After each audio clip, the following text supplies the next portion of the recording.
चलो बच्चों स्टार्ट करते हैं हम लोग। आज फिर से क्लास 10th का नया चैप्टर टेक्निकल फिजिक्स गुरु चैनल पे आप लोग का बहुत बहुत स्वागत है। आप लोग जानते हैं यूट्यूब पे बहुत बेहतरीन आपके पास एक चैनल है जिसका नाम है टेक्निकल फिजिक्स गुरु, और टेक्निकल आदमी यहाँ खड़े हैं, आपको फिजिक्स बताएंगे। आगे चलते हैं, और अगर ये वीडियो आपको अच्छा लगेगा तो सबसे पहला काम होगा लाइक करना, शेयर करना, और सब्सक्राइब तो आप किए ही होंगे, है ना। चलते हैं हम लोग, आगे बढ़ते हैं हम लोग नेक्स्ट टॉपिक की तरफ। शायद हम लोगों ने ये सब चीज पढ़ लिया था, सो हम लोग नेक्स्ट पढ़ते हैं। हम लोग को आज कुछ टाइप्स ऑफ मिरर भी हम लोगों ने देख लिया था, है ना। कॉन्वेक्स और कॉनकेव मिरर का हमने पीछे देख लिया था कहानी। आज इनके कुछ रूल्स के बारे में हम लोग स्टडी करेंगे, क्योंकि रूल्स पता होगा तो हम लोग रे डायग्राम आसानी से बना लेंगे। तो रूल्स आपको पता होना चाहिए। कॉन्वेक्स और कॉनकेव दोनों का रूल मैं आपको समझाता हूं, समझने का प्रयास करिएगा। सबसे पहले मैं बात करता हूं, पहला रूल क्या बोलता है। पहला रूल क्या बोलता है, ये आपके पास कॉनकेव मिरर है। अगर कोई रे पैरेलल आता है प्रिंसिपल एक्सिस के, ये होता है प्रिंसिपल एक्सिस। अब आप कहेंगे सर प्रिंसिपल एक्सिस क्या होता है, ठीक है। उससे पहले मैं इसको चलने से पहले मैं आपको छोटा सा एक हिंट देता हूं कि प्रिंसिपल एक्सिस क्या है और कौन क्या है, ठीक है। एक हिंट देता हूं, यहीं से देखिएगा, समझने का प्रयास करिएगा। मैं कोई सा भी एक लेंस उठा लेता हूं। सपोज करिए मैं बना लेता हूं आपके पास एक कॉनकेव मिरर, ठीक है। बंद कर लीजिए बेटा। कॉनकेव मिरर, कॉनकेव मिरर का ये कहलाएगा आपके पास शेडेड पोर्शन, पॉलिश्ड पोर्शन। और ये देखिए, जब इस मिरर को आप सर्कल इस तरीके से बनाएंगे तो बीचों बीच में कहीं ना कहीं आपको क्या दिखाई देगा, एक सेंटर दिखाई देगा। दिखाई देगा क्या? तो ये जैसे ये सर्कल होता था, सर्कल का ये आप लोग क्या बोलते थे, सेंटर बोलते थे। लेकिन अब ये सर्कल तो रहा नहीं, सिर्फ इतना पोर्शन रहा आपके पास, ये पोर्शन रहा। तो ये किसका कहलाएगा, ये एक कर्व पार्ट कहलाएगा, कर्व पार्ट का centre, that is called centre of curvature. ये एक हॉरिजॉन्टल लाइन जा रही है, इसको हम लोग बोलते हैं प्रिंसिपल एक्सिस। जिस पॉइंट पर ये मिरर के साथ इंटरसेक्ट हो रहा है उसको हम बोलते हैं पोल। P फॉर क्या होता है, पोल। पोल और सेंटर ऑफ कर्वेचर के बीचों बीच की जो पॉइंट होता है उसको हम लोग बोलते हैं फोकस। क्या बोलते हैं, फोकस। बात समझ में आ रही है? तो फिर से बताता हूं, जैसे आपने एक मिरर लिया, मिरर मैं ले लेता हूं, फिर से आपको एक नए पेज पे लेके समझाता हूं जहां कोई ब्लैंक हो, ठीक है। सबसे पहले हम ऊपर ही आ जाते हैं, आपको हम इसमें समझाने का प्रयास करते हैं। यही देखो, यही देखो, ज्यादा आसानी समझ में आएगा। ये क्या था आपके पास, एक कॉनकेव मिरर, ये हो गया प्रिंसिपल एक्सिस। इसका कहीं ना कहीं सेंटर होगा, इसको क्या बोलेंगे, सेंटर ऑफ कर्वेचर। क्योंकि गोल ऐसे बनाएंगे तो सेंटर यहीं कहीं मिलेगा, मिलेगा ना। इसको बोलते हैं सेंटर ऑफ कर्वेचर, इस कर्व पार्ट का सेंटर। ये क्या कहलाएगा, पोल। अब जल्दी से बच्चों बताओ, अगर ये सर्कल है, ये सेंटर है, तो सेंटर से सर्कल तक की दूरी क्या कहलाता है, ये रेडियस कहलाता है। ये दूरी क्या कहलाती है, रेडियस कहलाती है ना। तो ये कर्व पार्ट का, जैसे अब आपके पास पोर्शन कितना बचा, ये आपके पास कुछ ऐसा बचा, ये ऐसे आपके पास हो गया कौन सा, concave mirror, pole, centre of curvature. अब इस C से लेकर के इस मिरर तक की दूरी कहलाता है रेडियस ऑफ कर्वेचर। रेडियस, जैसे ये सर्कल था, सर्कल का ये कहलाएगा रेडियस। अब तो सर्कल रहा नहीं, सिर्फ इतना पोर्शन बच गया, तो ये दूरी क्या कहलाएगा, ये कहलाएगा रेडियस ऑफ कर्वेचर। बात समझ आ रही है? पूरा सर्कल होता तो रेडियस कहते हैं, अब सर्कल है ही नहीं तो उसको क्या बोलेंगे, कर्व पार्ट का radius, that is called radius of curvature.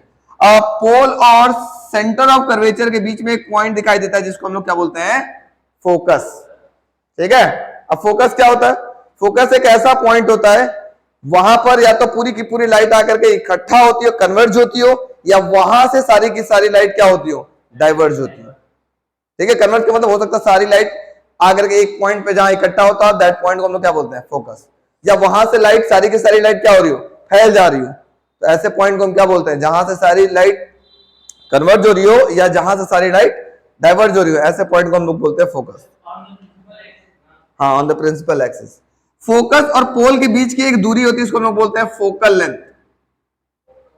Focal length किसके किसके बीच की दूरी होगी, पोल और फोकस के बीच की दूरी को क्या बोलते हैं, फोकल लेंथ। ठीक है, तो देखो बच्चों समझने का प्रयास करें, ये भी एफ है और ये भी एफ होता है, क्योंकि ये दोनों डिस्टेंस आपस में क्या होते हैं, इक्वल होते हैं। इसका मतलब आप लिख सकते हो ये आर किसके बराबर हुआ, जल्दी बताओ, ये आर हुआ एफ प्लस एफ के बराबर हुआ, है कि नहीं, क्योंकि ये भी एफ हो गया और ये भी एफ हो गया, ये दोनों किसके बराबर हो गया, आर के बराबर। मतलब 2f इज इक्वल टू हो गया आर, एफ बराबर क्या होता है, आर बाई 2। अगर आपको रेडियस ऑफ कर्वेचर पता है, उसका आधा कर दोगे तो आपको क्या मिल जाएगा, फोकल लेंथ पता चल जाएगा। बात समझ आ गई। तो बेसिक चीज आपको इतना पता होना चाहिए, पोल क्या होता है, फोकस क्या होता है, सेंटर ऑफ कर्वेचर क्या होता है, ये चीज आपको पता होना चाहिए। इस लाइन को क्या बोलते हैं जल्दी बताओ, ये जो येलो वाली हॉरिजॉन्टल लाइन जा रही है इसको बोलते हैं प्रिंसिपल एक्सिस। वेरी गुड, चलो आगे देखते हैं, अब समझ में आएगा हमको इसका रूल। अब रूल समझने का प्रयास करते हैं, क्योंकि अगर रूल याद हो गया तो आपको इमेज जो रे डायग्राम होगा आसानी से आप बना लोगे, रटने की जरूरत नहीं होगी, तुरंत बन जाएगा। तो पहले हम लोग रूल देखते हैं। रूल नंबर 1 क्या कह रहा है समझने का प्रयास करते हैं। पहले कॉनकेव को देखते हैं, चाहे कॉनकेव हो या कॉन्वेक्स, समझना बेटा, पहले निकलने के चक्कर में नहीं पड़ेगा, समझने का प्रयास करिएगा। रूल नंबर 1 क्या कहता है, अगर कोई रे ऑफ लाइट, ये है प्रिंसिपल एक्सिस ब्लैक वाला, याद है, देखो ये हो गया पोल, फोकस और ये हो गया सेंटर ऑफ कर्वेचर। अगर कोई ray of light principal axis के पैरेलल जाती है तो आफ्टर रिफ्लेक्शन कहां से पास होगी, फोकस से पास होगी, ऐसे। ठीक है, बीच वाला को बनाओ ना बनाओ चलेगा, कोई दिक्कत नहीं। मतलब आपके पास कुछ इस प्रकार से था,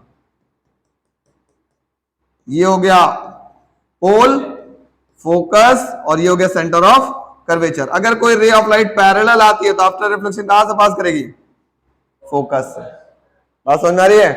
ऐसा ही आपके पास किसके अंदर होता है, कॉन्वेक्स में भी होता है। ये कॉनकेव का था, कॉन्वेक्स में भी क्या हुआ देखो, अगर कोई ray of light parallel I principal axis के, है ना, आफ्टर रिफ्लेक्शन वो कहां पे मिलना चाहेगा, आफ्टर रिफ्लेक्शन वो अरे ऐसे जाएगा। अगर कोई रे ऑफ लाइट आती है प्रिंसिपल एक्सिस के पैरेलल, आफ्टर रिफ्लेक्शन वो फोकस पे मिलना चाहेगा, ऐसे देखो, ऐसे ऐसे समझो। ये कैसे बना, ये भी देखो, ये कैसे बना, ये भी सीखते हम लोग। सपोज करो अगर कोई कॉन्वेक्स की बात करता हूं, ये कॉन्वेक्स हो गया, याद करना पॉलिश हमेशा राइट साइड में करते हैं। तो देखो ये गोल गोल करोगे तो सेंटर कहीं इधर मिलेगा, है ना, इसको गोल बनाओगे तो सेंटर ये कहीं मिलेगा। ये हो गया पोल और ये क्या हो जाएगा आपके पास, फोकस। रूल क्या बोल रहा है, रूल ये कहता है कि अगर कोई रे ऑफ लाइट पैरेलल आती है प्रिंसिपल एक्सिस के तो कहां पे मिलता हुआ नजर आएगा, फोकस पर, ऐसे। लेकिन मिलेगा नहीं, यहां से लाइट क्या होगा, डाइवर्ज हो जाता है। हाँ कॉन्वेक्स में ये देखो, यहां से लेकर पैरेलल आता तो मिलने का प्रयास कहां करता, फोकस पे, लेकिन यहां से लाइट क्या हो जाती, डाइवर्ज हो जाती।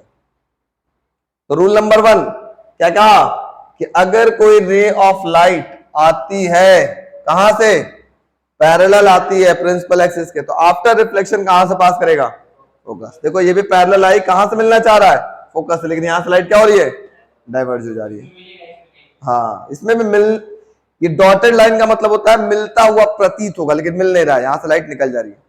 और सॉलिड लाइन का मतलब होता है पक्का मिल रहा है, वहां जाकर के मिलते हुए जा रही है। ठीक है, दूसरा रूल, पहला रूल समझ में आया कि पैरेलल आया कहां से पास करेगा, फोकस से। यहां भी पैरेलल आया कहां से पास करता है, नजर आ रहा है, फोकस से। दूसरा रूल क्या कहता है, थोड़ा ध्यान देते हैं, जस्ट उल्टा, पैरेलल आया तो फोकस से गया। अगर कोई लाइट फोकस से ही पास करे तो क्या होगा जल्दी बताओ, ये पैरेलल हो जाएगा, जस्ट उल्टा उसका। बात समझ आ रही है। मतलब पहला वाला रूल क्या कह रहा था, ये देखो पहला वाला रूल आपके पास मैं बताता हूं।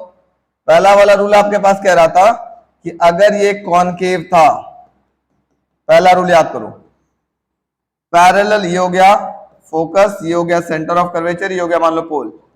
पहला रूल ये कहता था अगर कोई रे ऑफ लाइट पैरेलल आता है आफ्टर रिफ्लेक्शन कहां से पास करता है, फोकस से।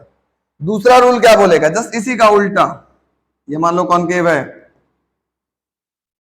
पोल हो गया, फोकस हो गया, सेंटर ऑफ कर्वेचर हो गया। दूसरा क्या है, पैरेलल आया तो फोकस से गया, और अगर फोकस से ही जा रहा हो तो क्या होगा, पैरेलल हो जाएगा। बात समझ में आ गई? ये कॉनकेव का हो गया। कॉन्वेक्स में कैसे बनाओगे? कॉन्वेक्स में ऐसे बनाओगे, देखो कॉन्वेक्स में, हाँ कॉन्वेक्स में पहला कैसे था, पहला भी याद कर लेते हैं। पहला भी मैंने आपको बताया, ये पोल, ये फोकस और ये सेंटर ऑफ कर्वेचर। पहला वाले में क्या था, अगर कोई रे ऑफ लाइट पैरेलल आता है तो मिलता हुआ प्रतीत होगा, लेकिन क्या होता था, डाइवर्ज हो जाता था। ये रूल नंबर 1 था। रूल नंबर 2 क्या होगा, देखो रूल नंबर 2 होगा कुछ इस प्रकार से, ये कॉनकेव है, सॉरी कॉन्वेक्स है, ये पोल हो गया, ये फोकस हो गया, ये सेंटर ऑफ कर्वेचर हो गया। अगर कोई रे ऑफ लाइट हाँ कहां से जाता है, फोकस से पास होना चाहता है, ऐसे फोकस से पास होना चाहता है, after reflection it becomes parallel to principal axis. बात सुन रही है? ये रूल है आपके पास। रूल नंबर क्या था, 2 था। देखो यहां पे, देखो दिखा रहा है, रूल नंबर 2 क्या बोल रहा है, अगर कोई रे ऑफ लाइट फोकस से पास कर रही है, after reflection it becomes parallel to principal axis. यहां पे भी देखो, अगर कोई रे ऑफ लाइट फोकस पर जाना चाह रही थी, after reflection it becomes parallel to principal axis. समझ में आ रहा है? यह है रूल नंबर 2। 1 2 दोनों क्लियर? चलिए 3 बात करते हैं। रूल नंबर 3 क्या कहता है, आगे देखते हैं। ये समझो, रूल नंबर 3 बहुत आसान है। अगर कोई ray of light centre of curvature से जाता है तो टकरा करके वापस उसी रास्ते से चला आएगा। ये तो बहुत आसान है ना, सबसे आसान है। मतलब क्या है, कुछ इस प्रकार से देखो, अगर ये हो गया concave, pole, focus, centre of curvature. अगर कोई ray of light centre of curvature से जाता है, टकरा के क्या होगा, वापस उसी रास्ते से चला जाएगा, है कि नहीं? अगर कॉन्वेक्स में बनाना चाहो तो कैसे बनाओगे, जल्दी बताओ। ये मान लो कॉन्वेक्स है, ये पोल, ये फोकस, ये सेंटर ऑफ कर्वेचर। अगर कोई ray of light centre of curvature पर आके मिलना चाहती है, आफ्टर रिफ्लेक्शन क्या होगा, वैसे ही सीधा चला जाएगा। आप समझ आ गए? नहीं इसमें मिलेगी नहीं, आया टकरा के वापस उधर चला जाएगा, ठीक है? हाँ उसी रास्ते से, जिस रास्ते से आया था उसी रास्ते से घर चला जाएगा। रूल नंबर 3 ये था, समझ में आया? तो देखो रूल नंबर 3 क्या बोल रहा है, यहां पर देखो रूल नंबर 3 ये बोल रहा है कि अगर कोई रे ऑफ लाइट, देखो सेंटर ऑफ कर्वेचर से जा रही थी, आफ्टर रिफ्लेक्शन वो उसी रास्ते से क्या हो गई, चली गई। कॉन्वेक्स में भी देखो क्या हो रहा है, देखो कॉन्वेक्स मेरे नीचे मैं लिख दिया हूं, ठीक है? ध्यान दीजिएगा कि अगर कोई रे ऑफ लाइट कहां मिलता हुआ नजर आ रही थी, सेंटर ऑफ कर्वेचर पे मिलता हुआ नजर आती है, आफ्टर रिफ्लेक्शन वो क्या हो रहा है, उसी रास्ते से वापस चला जा रहा है। That is called rule number 3। समझ में आ गया सबको? चलो रूल नंबर 4 देखते हैं। रूल नंबर 4, रूल नंबर 4 क्या बोलता है कि अगर कोई रे ऑफ लाइट पोल पर इंसिडेंट होती है, पोल पर आती है, तो जिस एंगल के साथ वो पोल पर आएगी उसी एंगल के साथ वो रिफ्लेक्ट हो जाएगी। मतलब ये दोनों एंगल आपस में क्या होंगे, इक्वल। मान लो 30 डिग्री से आई तो आफ्टर रिफ्लेक्शन कैसे जाएगी, 30 डिग्री से ही चली जाएगी। हाँ लॉज ऑफ रिफ्लेक्शन, सब में लॉ ऑफ रिफ्लेक्शन फॉलो होता है, ऐसा नहीं कि सिर्फ यही हो रहा है, चारों रूल में लॉ ऑफ रिफ्लेक्शन फॉलो होता है। इसमें देखो पोल पर आई, जिस एंगल से पोल पर आई उसी एंगल से वो क्या होगी, रिफ्लेक्ट हो जाएगी। ये था रूल। तो चारों रूल याद रहेगा तभी आपको रे डायग्राम बनाना आएगा, और चारों रूल अगर याद नहीं रहा तो रे डायग्राम बनाना आपको नहीं आएगा। चारों रूल फिर से एक बार समझने का प्रयास करते हैं, जल्दी से देखने का प्रयास करते हैं, ठीक है? पहला रूल क्या था आपके पास, पहला रूल क्या था, अगर कोई रे ऑफ लाइट पैरेलल आता है तो after reflection it pass through focus, चाहे वो कॉन्वेक्स हो, कॉनकेव हो या कॉन्वेक्स हो। दूसरा रूल क्या था, इसी का जस्ट उल्टा, अगर कोई रे ऑफ लाइट फोकस से पास करती है, after reflection it becomes parallel to principal axis, चाहे कॉन्वेक्स हो या कॉनकेव, दोनों में। बस डायग्राम बनाने का तरीका आपको आना चाहिए। रूल नंबर 3 क्या बोलता है, अगर कोई ray of light centre of curvature से पास करती है तो after reflection it retraces there path, जिस रास्ते से आई थी वापस उसी रास्ते से चली जाएगी। यहां पे देखो अगर सेंटर ऑफ कर्वेचर पे मिलने का प्रयास करा लेकिन आफ्टर रिफ्लेक्शन क्या हो रहा है, उसी रास्ते से वो चला जा रहा है। रूल नंबर 4 क्या था, अगर कोई रे ऑफ लाइट पोल पर इंसिडेंट हो रहा है, तो जिस एंगल से वो पोल पर इंसिडेंट हो रहा है उसी एंगल से वो क्या होगा, रिफ्लेक्ट हो जाएगा, चाहे वो कॉन्वेक्स हो या कॉनकेव हो। ये कॉनकेव है, ये कौन सा है, कॉनकेव, और ये कौन सा है, कॉन्वेक्स।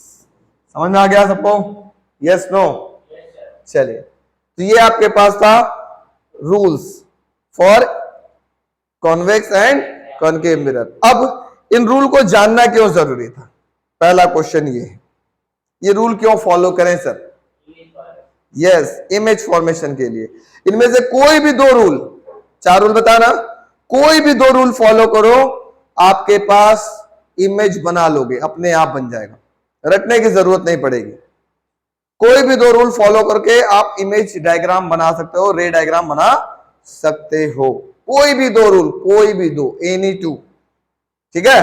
ऐसा नहीं कि जो मैं बताया हूं वही याद करिएगा कि वैसे ही होगा सर, नहीं, कोई भी 2 रूल से डायग्राम बन जाता है। तो अब हम बात करते हैं image formation by concave mirror. Image formation by concave mirror, इससे पहले आपको जानना पड़ेगा एक चंदन्स लॉ। मैं एक ट्रिक बताता हूं, ऐसा ट्रिक कोई नहीं बताएगा, न किसी यूट्यूब पे मिलेगा, न कहीं चैनल पे मिलेगा, मिलेगा तो सिर्फ टेक्निकल फिजिक्स गुरु चैनल पे मिलेगा, चंदन सर के पास। तो रूल बताता हूं, पहले समझने का प्रयास करते हैं रूल क्या कहेगा, चंदन लॉ क्या कहेगा, देखा जाए। इसी को कहीं बड़ा कर लेते हैं, व्हाइट वाले पोर्शन लो, यहीं पे हम रूल बात कर लेते हैं। मैं कॉनकेव की बात करता हूं, कॉनकेव मिरर की। ये हो गया पोल, ये हो गया फोकस, ये हो गया सेंटर ऑफ कर्वेचर। ऑब्जेक्ट कहां कहां रखेंगे, मैं ये बात करता हूं, इसमें ऑब्जेक्ट रखाएगा कहां कहां, है ना? तो देखो, सबसे पहले रखाएगा इंफिनिटी पे, हो सकता है बहुत दूर ऑब्जेक्ट रख दें, है ना? पहले ऑब्जेक्ट की पोजीशन देखते हैं, ऑब्जेक्ट रखते कहां कहां पर है, सीखते हैं। पहला ऑब्जेक्ट कहां रख सकते हैं, इंफिनिटी पे, कहीं पे भी रख सकते हैं, बहुत दूर। फिर ऑब्जेक्ट थोड़ा और आगे लाते हैं, बियॉन्ड सी। दूसरे केस में ऑब्जेक्ट को कहां रख सकते हैं, बियॉन्ड सी, मतलब सी से दूर, सेंटर ऑफ कर्वेचर से दूर। तीसरे केस में ऑब्जेक्ट को कहां रखेंगे, एट सेंटर ऑफ कर्वेचर। एक एक कदम आगे बढ़ रहा है, पहले इनफाइनाइट था, फिर इधर आया, फिर इधर आया, अब बताओ कहां आएगा, अब इसके बीच में, between focus and centre of curvature. तीसरा केस में ऑब्जेक्ट को कहां रख सकते हैं, बिटवीन सी एंड एफ। चौथा केस में बताओ, सॉरी 4 हो गए ना, 5वें केस में कहां रखेंगे, जल्दी बताओ, एट फोकस पे रखेंगे। 6वें केस में क्या रखेंगे, बिटवीन पोल एंड फोकस। तो 6 केसेस होते हैं कॉनकेव मिरर में। तो 6 केस आप लोग को याद नहीं होता, कहते हो सर कैसे याद करें, बोलो सर कैसे याद करें। तो पहले तो 6 केस का आपको ऑब्जेक्ट का डायग्राम दिख गया, ऑब्जेक्ट कहां कहां रखेंगे। ये पूरा जो आपके पास पर्पल कलर का है वो ऑब्जेक्ट है। अब मैं ट्रिक बताता हूं, इमेज कहां कहां बनेगा, एक याद रखना पड़ेगा। देखो मैं लेता हूं, इसका कलर कौन सा ले लूं, रेड, ब्लैक ले लेता हूं, या पर्पल ब्लैक एक हो जाएगा, रेड ले लेता हूं, ठीक है? समझिएगा, पहला जब ऑब्जेक्ट आप इनफाइनाइट पे रखे थे तो इसका इमेज हमेशा बनेगा फोकस पर। पहला केस का इमेज कहां बना, फोकस। एक याद करो, बताते हैं क्यों, अभी रे डायग्राम बताएंगे तो बताएंगे कैसे बन रहा है। पहला केस याद रखो कि अगर ऑब्जेक्ट कहां था, इनफाइनाइट पे था, तो उसका इमेज कहां बनेगा, फोकस, ठीक है? अब एक कदम ऑब्जेक्ट आगे आया, एक कदम आगे आया ना, तो इमेज एक कदम पीछे बढ़ेगा, मतलब हाँ पीछे, इधर। ये भाई साहब आगे आए तो ये यहां आ जाएगा, इमेज कहां मिलेगा, जल्दी बताओ बच्चों, ये कहां है, वेरी गुड। दूसरे केस में अगर ऑब्जेक्ट को आपने बियॉन्ड सी रखा तो इमेज मिलेगा centre of curvature of focus के बीच में। समझ में आ रहा है? लेकिन साइज देखो, जब ऑब्जेक्ट इनफाइनाइट पे रखा था तो कितना बड़ा साइज था इसका, बहुत छोटा। अब एक कदम और बढ़ा तो इमेज की साइज थोड़ा सा क्या हो गया, बढ़ गया, बढ़ रहा ना, यस नो, वेरी गुड। मैं इसको क्या करता हूं, थोड़ा सा व्हाइट कलर लेकर के आपको इसका बड़ा सा डायग्राम बना देता हूं, बढ़िया सा। ठीक है, मैं क्या करता हूं, दूसरे केस को यहां बना देता हूं कि आपको ज्यादा क्लियर हो। यहां पर बना, मान लो सेकंड केस, आपने एक कदम बढ़ाया तो ये एक कदम पीछे आया, आया क्या? Yes no? आ गया। अब एक कदम और इसको आगे बढ़ाओगे तो बताओ ये कहां आएगा? नीचे वाला। ये भी इधर आ गया, कदम पीछे, दोनों एक ही जगह पर आ गए, मतलब 3 भी यहां पर, यहां भी 3 पर, दोनों अगर 3 3 है तो दोनों की साइज कैसी होगी? सेम। मतलब सेंटर ऑफ कर्वेचर पे ऑब्जेक्ट और इमेज दोनों की साइज क्या हो जाएगी? सेम। समझ में आ रहा है? Yes no? अब कभी नहीं भूलेगा, ये ट्रिक याद रखोगे तो। अब एक कदम और आगे बढ़ाओ तो बताओ इमेज किधर बढ़ेगा? एक कदम पीछे। देखो ये अगर तीसरे पे आ गया तो ये अगर चौथे पे आ गया तो ये किधर जाएगा? चौथा पीछे जाएगा। ऐसे हो गया चौथा। मतलब अगर ऑब्जेक्ट को कहां रखा? ऑब्जेक्ट को रखा सेंटर ऑफ कर्वेचर और फोकस के बीच में, तो इमेज कहां बना? बियॉन्ड सी बना। और कैसा साइज हो रहा है? धीरे धीरे को साइज कैसी हो रही है? बढ़ती चली जा रही है। समझ में आ रहा है? पांचवा केस, ऑब्जेक्ट को कहां रखा गया है? इसको एक कदम और आगे बढ़ाया फोकस पे, तो ये बढ़ करके कहां चला जाएगा? पांचवा केस बताओ, पांचवा केस कहां चला गया? इन्फिनिटी पे बनेगा। इसका मतलब अगर ऑब्जेक्ट को फोकस पे रखेंगे तो इमेज कहां बन जाएगा? इन्फिनिटी। समझ में आ रहा है? नहीं आ रहा है? आ रहा है सर। छठवां केस, एक कदम और बढ़ाया तो अब तो इन्फिनिटी के आगे क्या होगा? इन्फिनिटी के आगे ऑलरेडी इन्फिनिटी है, तो अब तो उधर तो जाना जाएगा ही नहीं, क्योंकि ऑलरेडी इन्फिनिटी पे जा चुका है। जब उधर नहीं जाएगा तो इमेज किधर बन जाएगा? इसी साइड बन जाएगा और ऐसा बन जाएगा। नो, बिहाइंड द मिरर बन जाएगा, मिरर के पीछे। ये एक स्पेशल केस होता है 6 वाला। 6 एक स्पेशल केस हुआ। तो कभी इस डायग्राम से आप इतना तो बता सकते हो कि ऑब्जेक्ट कहां रखेंगे तो इमेज कहां बनेगा, आप तुरंत देख के बता दोगे। इतना तो आपको ट्रिक याद हो जाएगा। बाकी रे डायग्राम तुरंत आपको ड्रॉ करना मैं सिखा दूंगा, एकदम कर सकते हैं। पहले फिर से समझते हैं ये डायग्राम। अब आप लोग बताना, एक साथ दोनों बनाएंगे, ठीक है? ये था पोल, फोकस, सेंटर ऑफ कर्वेचर। मैं एक पर्पल लेता हूं। पहला केस, अगर ऑब्जेक्ट को इन्फिनिटी पे रखा, इमेज कहां बनेगा? फोकस पर। बन रहा है क्या? ऑब्जेक्ट को एक कदम आगे लाया, दूसरा केस, ये कहां आएगा? समझ में आ रहा है क्या?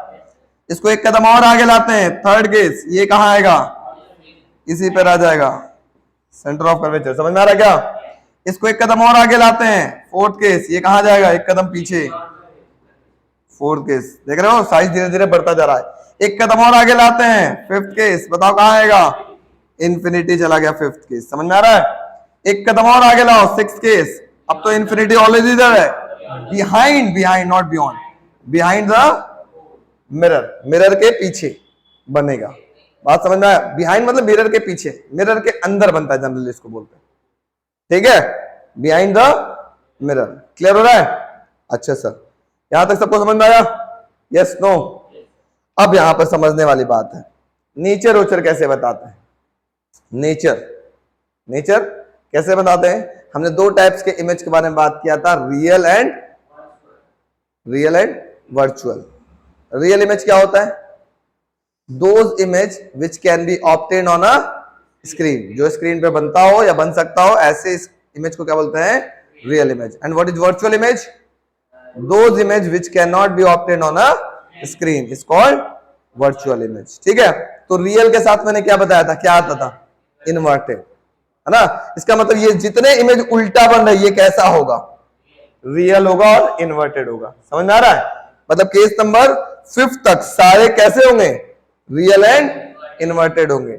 और ये कैसा होगा? इरेक्ट, सीधा है, इरेक्ट है। इरेक्ट का मतलब, इरेक्ट का मतलब सीधा। इरेक्ट के साथ क्या लगता है?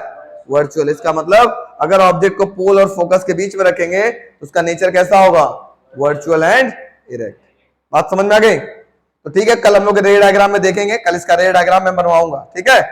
और आप लोग कंपास वगैरह लेके आइएगा, एक एक डायग्राम एकदम एग्जैक्टली बनेगा, कैसे बनता है मैं आपको सिखाऊंगा, ठीक है? तो कल, आज के लिए इतना ही रहने देते हैं।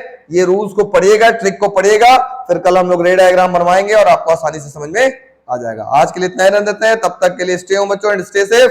चैनल को लाइक सब्सक्राइब करना ना भूलें और घंटी को तो जरूर बजाइएगा, घंटी और घंटा दोनों को बजाइएगा। चलिए, स्टे होम बच्चों एंड स्टे सेफ। जय हिंद, जय भारत।